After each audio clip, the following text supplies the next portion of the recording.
ओम शांति। 23/4/2022 की आइए हम आज कलरफुल मुरली सुनते हैं। बाबा ने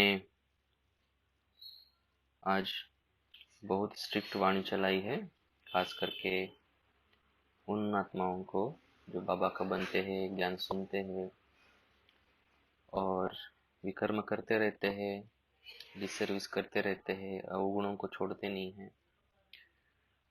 तो खास करके इसके ऊपर स्ट्रिक्ट वाणी थी और देही अभिमानी बनने के ऊपर बाबा ने विशेष प्रकाश डाला है। आइए आज की मुरली सुनते हैं।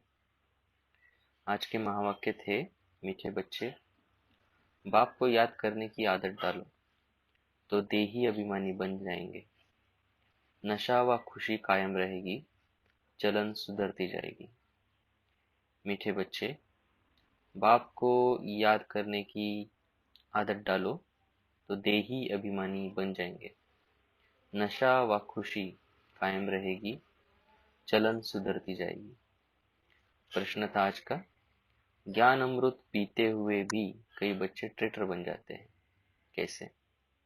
तो उत्तर है, जो एक और ज्ञान अमृत पीते, दूसरी ओर गंध जाकर गंध करते, अर्थात आसुरी चलन चल डिसर्विस करते हैं, ईश्वर के बच्चे बनकर अपनी चलन सुधरते नहीं है, आपस में मायावी बातें करते हैं, एक दो को दुखी करते रहते हैं, वह ट्रेटर है।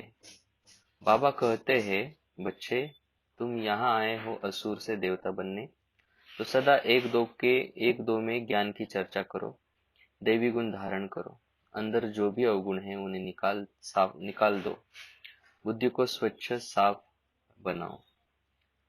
तो बाबा ऐसे आत्माओं को कहते हैं कि बाबा बच्चों को कहते हैं, तुम यहाँ आए हो असुर से देवता बनने, तो सदा एक दो में ज्ञान की चर्चा करो, दैवी गुण धारण करो, अंदर जो भी अवगुण है उन्हें निकाल दो, बुद्धि को स्वच्छ साफ बनाओ।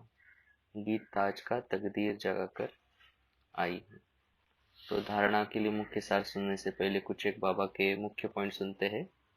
कुछ एक इस कलरफुल मुरली में होंगे या फिर कुछ उसके अलावा भी हम आपको बताएंगे।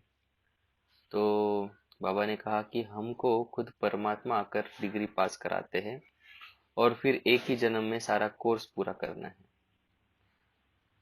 दूसरी पॉइंट है बाबा की, बाबा को बहुत प्यार से याद करना है, जैसे सजनी साजन को कितना प्यार से याद करती है। चिट्ठी नहीं आती है तो सजनी बहुत हैरान हो जाती है। देखो ये सुंदर रिलेशन है।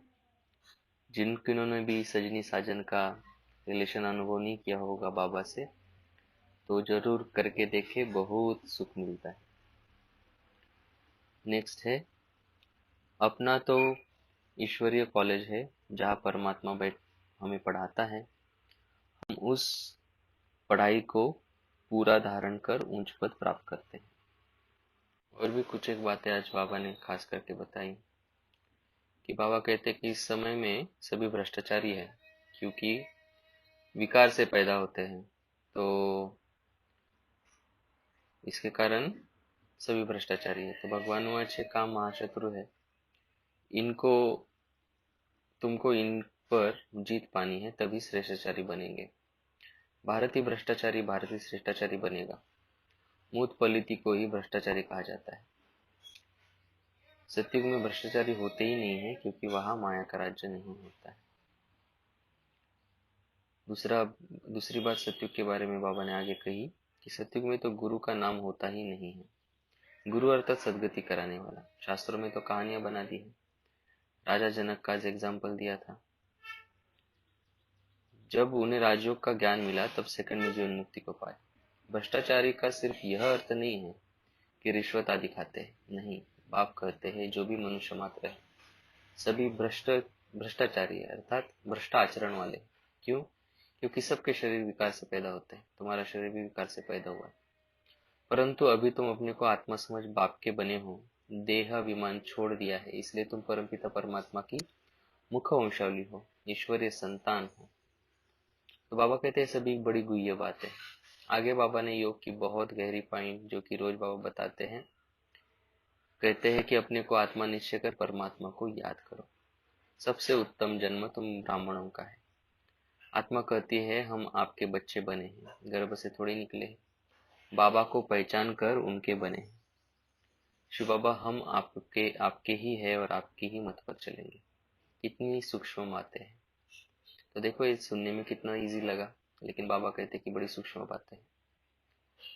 तो एक धारणा की बात बाबा ने बताई कि जब बाबा के पास जाते हो तो यह निश्चय करो कि हम शिव बाबा के सामने बैठे हैं। आत्मा भी निराकार है तो शिव बाबा भी निराकार है। शिव बाबा की याद से ही विकर्म विनाश होते हैं। याद नहीं किया तो भ्रष्टाचारी बने हैं। कितनी कड़ी बातें हैं, परंतु बहुत बच्चों को यह भूल जाता है कि मैं आत्मा परमपिता परमात्मा की गोद में बैठी हूँ। भूलने के कारण वह नशा, वह खुशी नहीं रहती है। बाबा को याद करने की आदत पड़ जाए तो देही अभिमानी बन जावे। बाबा को याद करने की आदत पड़ जाए तो देही अभिमानी बन जावे। तो ऐसे बाबा को बहुत प्यार से याद करना है। बाबा कहते हैं आगे सर्विस करनी चाहिए। सर्विस नहीं कर सकते हैं तो पद भी नहीं पा सकते। पहले पहले तो बाप का बनना है, बीके बनना पड़े। बीके को जरूर शिव बाबा ही याद रहेगा, क्योंकि दादे से वर्षा लेना है। याद में रहना बड़ी मेहनत का काम है।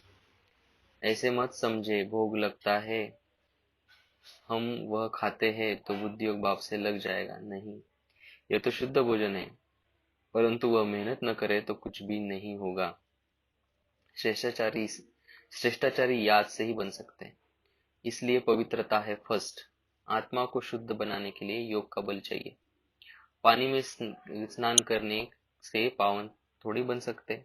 बाबा ने यहाँ पे कहा कि पवित्रता सबसे फर्स्ट है। यह अच्छी तरह समझना है। इस समय कोई भी श्रेष्ठाचारी नहीं है। बाप को भी नहीं जानते हैं और पवित्र भी नहीं है, इसलिए सभी भ्रष्टाचारी है। बाबा ने आगे सेवा का पॉइंट बताया है कि मेरे भक्तों को यह ज्ञान सुनाओ। शिव के पुजारी हो या देवताओं के पुजारी हो, दूसरे धर्मों में भी बहुत कन्वर्ट हो गए हैं, उनसे भी निकल आएंगे। मूल बात यहाँ है पवित्रता की। अच्छा, परमात्मा तो एयर प्योर है, उनको संपूर्ण निर्विकारी कहा जाता, संपूर्ण निर्विकारी भी नहीं कह सकते। परमात्मा को संपूर्ण निर्विकारी भी नहीं कह सकते, क्योंकि परमात्मा की महिमा अलग है, देवताओं की अलग है। ये ज्ञान का पॉइंट है। तो परमात्मा को संपूर्ण निर्विकारी कहना भी गलत है, क्योंकि वो कभी भी अपवित्र नहीं बन सकते, वो एवर पवित्र है। तो यह बातें सब बुद्धि में धारण कर दूसरों को समझानी है। तो शास्त्रों में भी बताया है कि जय जयकार हुई पांडवों की, वह है सब गुप्त। तो हमारे बारे में बाबा ने बताया। यह जो प्रदर्शनी होती है उसमें भी उसमें राजयोग भी सिखाया जाता है। तुम्हारा सारा मदार है समझाने पर। बाबा ने कहा था यह चित्र बनाओ कि कैसे हम राजयोग में रहते हैं। ऊपर में शिव बाबा का चित्र हो, हम शिव बाबा की याद में रहते हैं, उनकी मत पर चलते हैं। वह है श्री श्री रुद्र जो हमको श्रेष्ठ बनाते हैं। श्री श्री का टाइटल वास्तव में उनका ही है। यह भारत क्यों इतना गिरा है? एक तो ईश्वर को सर्वव्यापी समझ बैठे हैं और अपने को ईश्वर मान बैठे हैं। देखो कितनी विचित्रता है मनुष्य की। बाबा कहते हैं तुम बच्चे जानते हो बाबा हम आत्माओं को ही पवित्र बनाने आए हैं, तो वह दैवी गुण भी चाहिए। मैं देवता बन रहा हूँ तो मेरे में कोई भी अवगुण नहीं होने चाहिए, नहीं तो 100 गुना दंड खाना पड़ेगा। पवित्रता की प्रतिज्ञा करके फिर कोई बुरा व्यवहार करते हैं तो 100% अपवित्र भी बन पड़ते हैं। सर्विस के बदले और ही सर्विस करते हैं, इसलिए फिर पद भ्रष्ट हो जाता है। हमेशा आपस में एक दो में ज्ञान की चर्चा चलनी चाहिए। हम बाबा के पास आए हैं कांटे से फूल अथवा मनुष्य से देवता बनने, बाप से स्वर्ग का वर्षा लेने। यह बात एक दो को सुनानी चाहिए। बुद्धि बड़ी साफ चाहिए। ख्याल करना चाहिए कि हमारी चलन कितनी श्रेष्ठ चाहिए, तो मनुष्य समझे कि इनको बरोबर श्रीमत मिलती है। यहाँ श्रेष्ठ के श्रेष्ठ बने तब वह पद मिले। श्रेष्ठ यहाँ बनना है, गृहस्थ व्यवहार में रहते अंतिम जन्म में पवित्र जरूर रहना है।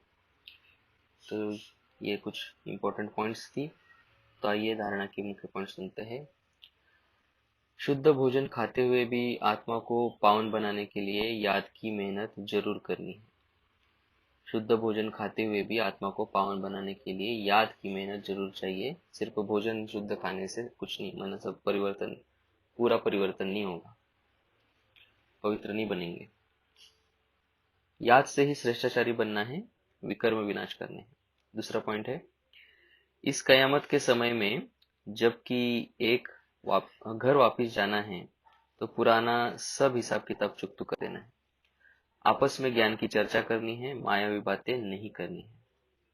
आज का सुंदर वरदान है, प्योरिटी की रॉयल्टी द्वारा ब्राह्मण जीवन की विशेषता को प्रत्यक्ष करने वाले संपूर्ण पवित्र भव।